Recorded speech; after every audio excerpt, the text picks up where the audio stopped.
It's brave of you to return.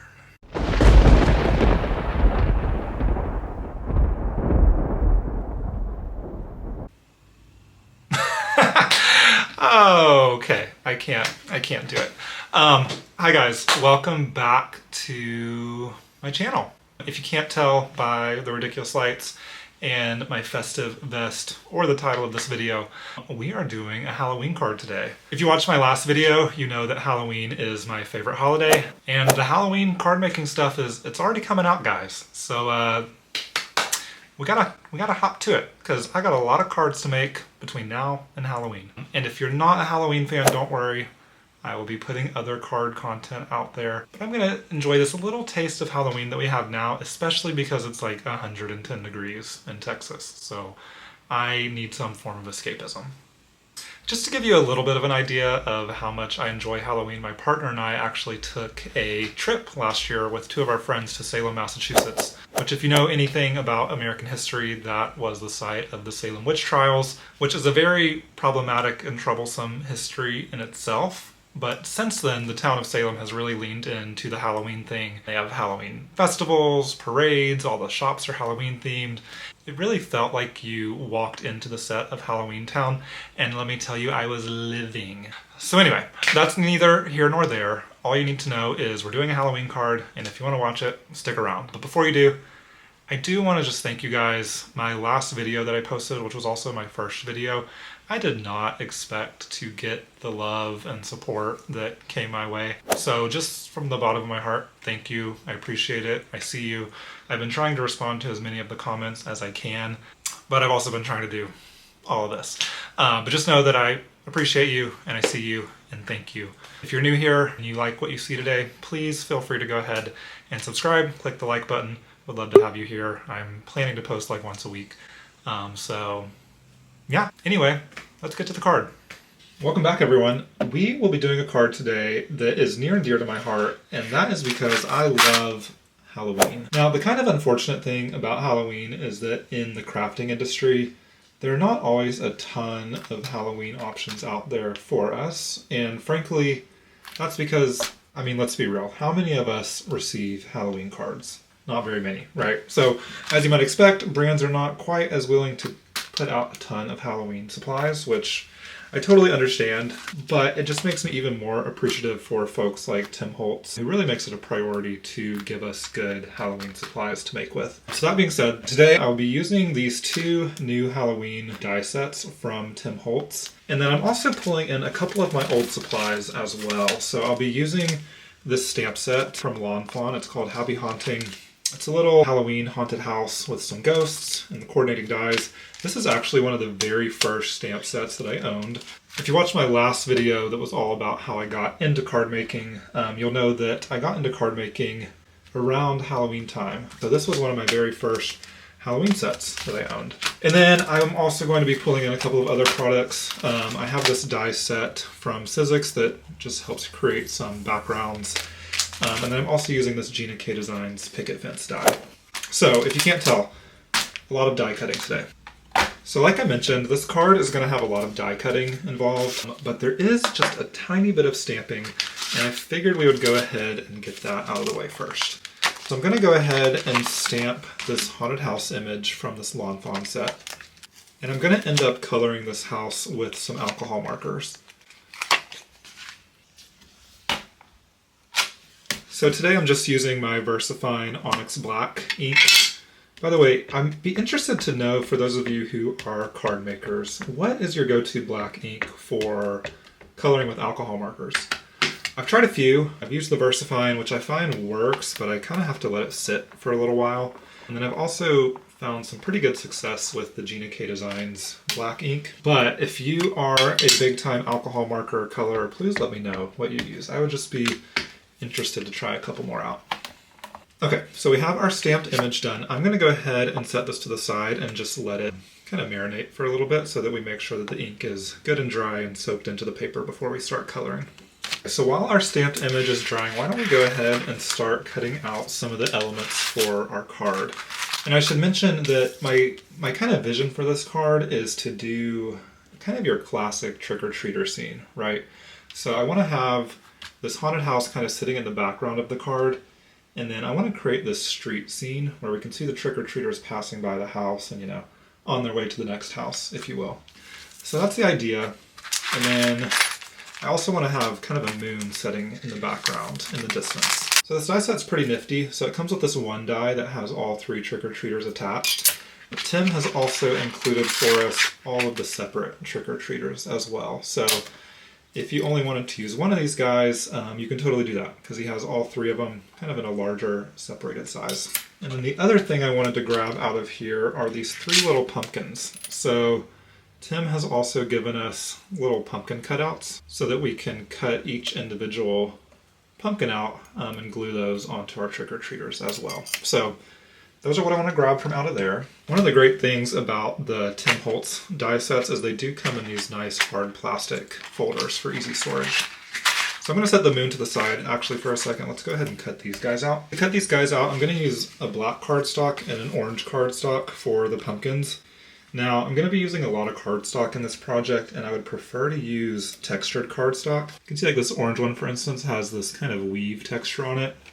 I unfortunately don't have any textured black cardstock, so I think that's fine because we're kind of going for a silhouette look with these trick-or-treaters anyway. But just want to call out that this will be the only die that I'm cutting out of smooth cardstock. And then next what I want to do is just glue these pumpkins down, but I first want to add just a tiny bit of ink blending. So I'm going to grab my Gathered Twigs Distress ink.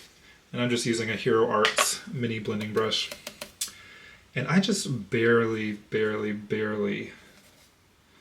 want to add a little bit of color. It may not even look like much on camera, frankly, but it's just enough to add some extra detail and dimension to these pumpkins, which I think is just kind of a fun contrast to have the pumpkins be a little bit more detailed than the silhouette of the children. But again, totally personal preference. Now I'm going to go ahead and glue our pumpkins on.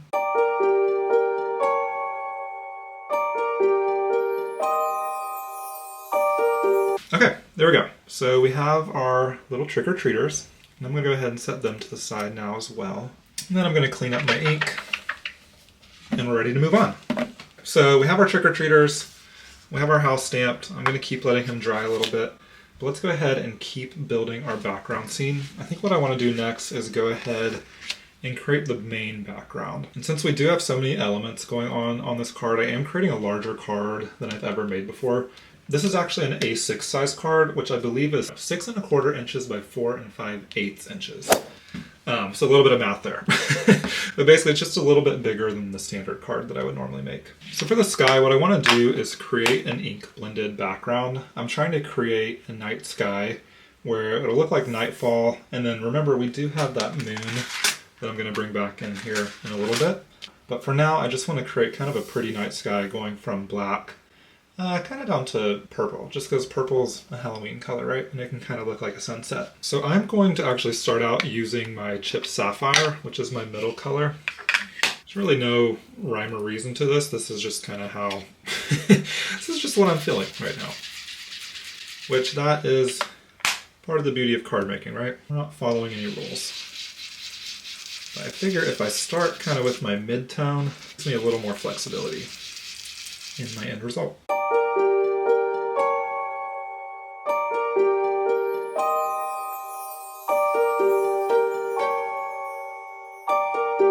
Okay, I think that is pretty good overall. I'm going to go ahead and clean up my surface area here, and then I will meet you back to add some stars. So we have our sky ink blended, and now it's time for the fun part. We're going to add some stars. And the way we're going to do that is we're just going to use this white acrylic ink and basically splatter it onto the background. I'm not fancy enough to have one of those special splatter boxes, so I just use this old beat up Glossier box. Not sponsored, by the way. I'm going to squirt just a tiny bit out onto my acrylic block here, making sure I don't get it on my project. And then off camera, I'm just wetting a little paintbrush, and I'm going to bring it in over here, pick up a little bit of the ink, and then we'll just splatter it on. Okay, well, frankly, the splatter was a lot more heavy-handed than I anticipated, but I'm actually okay with this because this is pretty much exactly where I'm planning to put our haunted house. So I think that we'll end up covering that up in the end anyway. And then the rest I can live with. So I'm going to carefully take this out of the box, and then we'll set it aside to dry. So while our background is drying, why don't we go ahead and keep working on some of the other elements in the card. I think I want to go ahead and do this moon. So this set actually comes with 2 sized moons. You've got this nice big one here, so you have the details and the outline. But for our project, I think I want to use the smaller moon. I believe it's the exact same design. You just have a bigger one and a larger one to work with. I went ahead and cut out a couple sheets of paper. I think I want to use this white, or cream, you could probably call that cream, for the background of the moon. And then I'm going to cut the details of the moon out in yellow. Okay, there we go. We have our moon. I'm just going to go ahead and take out some of these pieces that still need to come unstuck. This is where a craft pick really comes in handy. And then before I glue this down, I'm going to ink blend it. I just want to give it a little extra dimension. I'm going to go ahead and grab my gathered twigs again and just give our moon a little bit of color. This is what we're working with now, and I'm going to go ahead and glue these guys together now. And how gorgeous is that? I love how detailed this moon is. We're a little bit off center here on the edge, but you know what? I think I can just trim that down and I'm not going to worry about it. So let's go ahead and set that guy aside with our trick-or-treaters. And then I guess it's time we bring our haunted house back in. We need to go ahead and color him, don't we? And for the coloring, I think I want to go with a kind of just a gray theme. So I'm going to grab a few of my gray Copics out of here. And what I've decided to work with here is N2, N4, and N8. You should know that I'm not a perfect colorer when it comes to alcohol markers, but I know just enough to be dangerous, right? So let's go ahead and color this. I'll probably speed it up, and I will meet you right back.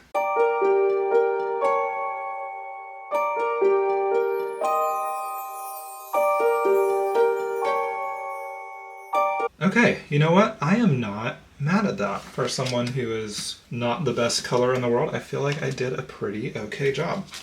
So next up, let's go ahead and cut these guys out. So I'm going to go ahead and grab my dies. I do find it's pretty helpful to store your stamp sets with your coordinating dies all in one envelope. You can buy these plastic envelopes that come with the magnetic sheets inside. I think that I got this off of Amazon. I can link it down below. To be honest, this is a pretty cheap option. You can find more expensive, sturdier ones out there with thicker magnetic sheets, but these get the job done for me. Okay, so let's go ahead and line our dies up, and then I'm going to run this through my machine. Okay, so I've gone ahead and cut those out. I just held my dies down with just a tiny bit of mint tape. But look at this. Aren't you just feeling all of the Halloween feels? What is your favorite Halloween movie, by the way? I feel like the classic is to say Hocus Pocus, which is definitely up there for me. I also was kind of a fan of the Scream series, to be honest. But I'm one of those weird people that enjoy horror movies. Okay, so we have our scene coming together very nicely. But next up, I want to finish off the background. As you'll remember, we have kind of our starry night sky up here. I'm going to go ahead and set him to the side. We need to create a scene that will kind of ground all of these elements. So I find that this specific die set from Sizzix is really great for creating backgrounds for your cards. You have a few different kind of landscape options here. You have clouds, a couple different mountains, some meadows. If you layer those together, you can create a really nice looking scene. So I'm going to choose a couple of these, and I think what I want to do is use just this little grassy one. And then I want to add a little mountains in the background for the moon to be setting behind. And then I think it would just be really cute to add a picket fence. So I'm going to grab this picket fence die from Gina Designs. Okay, I'm going to grab some cardstock and cut these out, and I will meet you right back.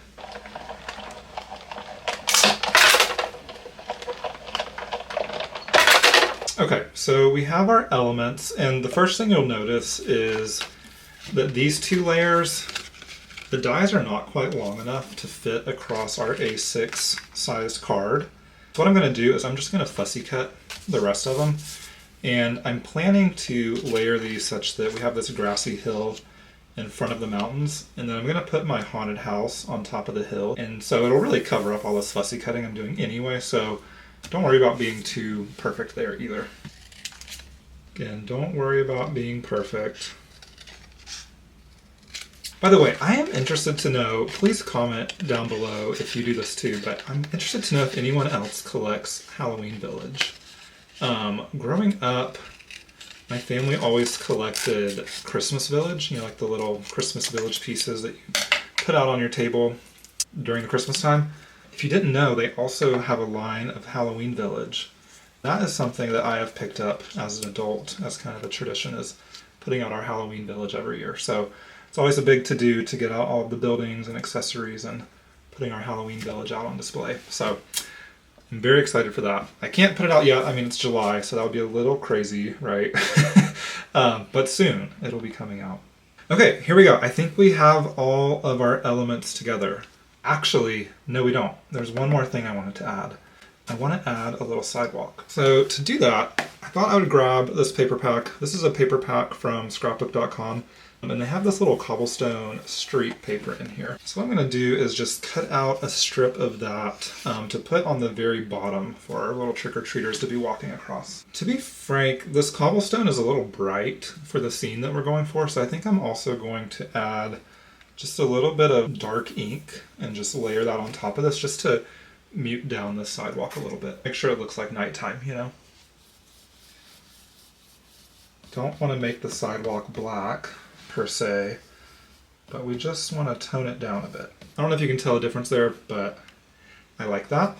And then while I got the ink out, I want to go ahead and also ink up my fence a little bit. I'm going to grab my gathered twigs again. I don't know if that even made a difference on camera, but I think it did darken it up a little bit, so I'm happy about that. Now I think we can start putting our scene together. I'm just going to play a little bit with the layering here. I would like the purple to be popping up just a little bit over the mountains. And then we can run our sidewalk right across the bottom down here. Our haunted house guy will go somewhere like this. And our fence. Okay, yep, I'm liking that. So I'm going to go ahead and start cutting down these bottom pieces. Okay, so we have our background adhered, and now I'm just going to go ahead and take my scissors and just manually cut off the excess that we have. So I purposely didn't glue down these tips of the mountains because I would like to add our moon kind of setting over the mountains, or coming up over the mountains, I guess. It's probably coming up, technically, right? You don't trick or treat at 5 in the morning, do you? Okay, and then I think that looks good. Let's go ahead and check on the spacing for the house again. That looks pretty good to me as well. Okay, let's glue these guys down. Actually, you know what might be neat is if we added a little bit of glow around the moon. However, I did just glue these down, so that might be difficult. But if you're making this card along at home, it would be really cool to go in with like a Distress Oxide ink pad, maybe like Scattered Straw or some other yellow color, and just add a little inked, blended yellow around the edge of the moon before you lay it down, just to give it kind of a glowing effect. We won't worry about that now, but that would have been really cool. Okay, let's glue these down now. I'm just using tape runner. I like to use tape runner when I am wanting to work quick and don't need a ton of accuracy. Just carefully slide this guy in here. Doesn't this just make a gorgeous background for our trick-or-treaters to be trotting along in front of? I'll go ahead and adhere down our haunted house. I guess it doesn't have to be a haunted house, right? It could just be a house. But since it's a Halloween card, we're going to say it's haunted. And you can see I thought it'd be kind of fun just to have a single light on. There's only a light on in this upper room. Well, that was just a fun little touch. And then I think I want to see if I can slide this tree kind of behind the house a little bit. If you know anything about my cards, I love playing with dimension. Kind of, you know, foreground, background kind of stuff. So let's see if we can slide this tree. I don't know if I left myself enough room or not. I think that'll work. Okay, and then I'm going to glue down the fence, but I think that I would like to cut a little bit of an opening so that, you know, there's an entrance to the house. So let's figure out which fence post we want to cut it at. Now if I was really smart, I would have cut this fence out using an adhesive sheet, because this will be just a little tricky to glue down, just because it's such an intricate die with not a ton of surface area.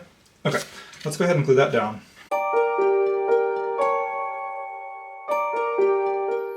All right, perfect. So all that is left is to add our little trick-or-treaters. So I'm going to grab some foam squares and then put them down. I actually got these foam squares from Tuesday Morning, which has unfortunately closed. At least the few locations that were around me have closed. But I always found that to be a great place to get discounted crafting supplies. But I'll try to link something similar down in the description. I'll do my best to have all of the supplies that I used today linked down there for you. And you'll notice one thing about me, I love using different brands of products all together in one card. So for instance, I think in this card we have what? We have Tim Holtz and Sizzix, Lawn Fawn, this is scrapbook.com, oh, Gina K Designs Fence. I mean, I think you have the most fun when you're kind of mixing and matching things. Okay, I normally don't like my subjects to be traveling off the page, but I think for this card it actually makes a lot of sense. And my only gripe right now is I wish that I would have had my mountains up a little higher, because right now they're about even with the people, which is fine. But if you're making this card at home, maybe that would be one of my takeaways, I guess. I think that will do it. And then last but not least, let's go ahead and add this guy down to a card base. After all, that's what makes it a card, right? Sometimes I get so busy just creating card fronts that's, you know, it's fun. It's the hobby of it all, right? So sometimes I even forget to even put it on a card base. Now, like I mentioned, this is an A6 card, which means that I need to score this guy at, what is it? 4.5 plus 1/8, so 4 5/8. Look at me doing math. So that'll be right here. Now this card feels a little busy to me to actually put a sentiment on the front, but you could totally add one to the inside if you wanted to. And I'm going to adhere this guy just with some tape runner. Let's keep life simple.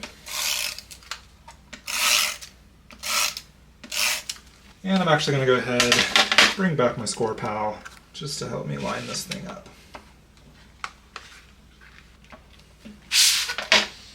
Okay, so there is our finished card project. And I actually did go ahead and add a sentiment to the inside. This was just one of the stamps that came with that Lawn Fawn stamp set where we grabbed the haunted house. I figured, you know, we've come this far, we might as well go ahead and add the sentiment, right? But yeah, that is our finished project. I know it's still a little early for Halloween, but if you are a Halloween lover like myself, I'm sure that you didn't mind. And I hope that this gave you a little bit of inspiration to do something fun and spooky, if you will, this upcoming season. And if you had fun and enjoyed the card, I would love for you to subscribe and like the video. That super helps me out and I really appreciate it. And if you're interested in any of the products that I used today, you can find those linked down below in the description as well. All right, thanks everyone. Happy crafting.